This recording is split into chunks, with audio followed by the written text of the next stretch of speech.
असह्य ગરમીમાં ફરજ નિભાવતા ટ્રાફિક પોલીસ કર્મીઓને વલ્લભ યુથ ઓર્ગેનાઇઝેશન દ્વારા છાશનું વિતરણ કરાયું।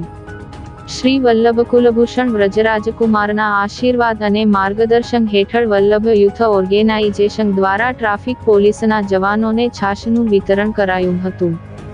ઉનાળાની અસહ્ય ગરમીમાં તાપમાન વધી રહ્યું છે, જેના કારણે ડિહાઇડ્રેશન થવાના બનાવો, હાર્ટ એટેકથી મૃત્યુના કેસો નોંધાઈ રહ્યા છે। રાજ્યમાં ગરમીનો પારો 44 ડિગ્રીની ઉપર સતત બતાવી રહ્યો છે, ત્યારે તપતી ગરમીમાં પોતાની ફરજ નિભાવતા ટ્રાફિક પોલીસ કર્મીઓ પણ ગરમીમાં પરેશાન થયા છે। ભરબપોરે સતત ગરમીમાં ભરૂચના વિવિધ વિસ્તારોમાં ટ્રાફિકનું સંચાલન કરતા ટ્રાફિકના તેમજ BTETના જવાનોને ગરમીથી રાહત મળે તે માટે વલ્લભ યુથ ઓર્ગેનાઇઝેશન દ્વારા છાશનું વિતરણ કરવામાં આવ્યું હતું।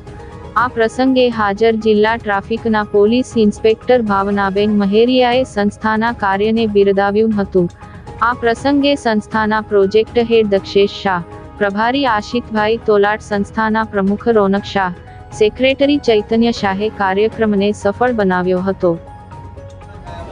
પરમ પૂજ્ય ગોસ્વામી શ્રી 108 વ્રજરાજકુમાર મહોદયશ્રીના આશીર્વાદથી આજે અમે છાશ વિતરણ કરવા જઈ રહ્યા છે।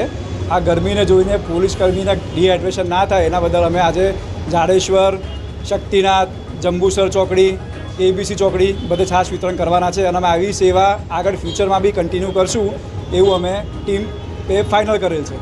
Thank you.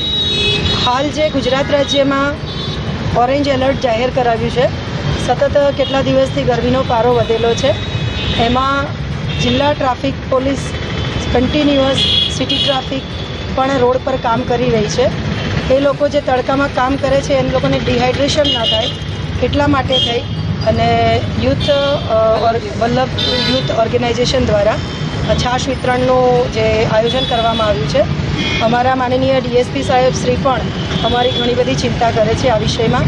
એમના તરફથી પણ અવારનવાર સૂચના મળે છે કે તડકામાં પોતાને ખૂબ જ સાચવવાના છે, ખૂબ પાણી પીવાનું છે, લીંબુ પાણીનું સેવન કરવાનું છે, છાશ પીવાની છે। આ તમામ બાબતોને ધ્યાનમાં રાખીને આજે આ જે સંસ્થાએ જે આયોજન કર્યું છે એમના માટે હું આભાર માનું છું।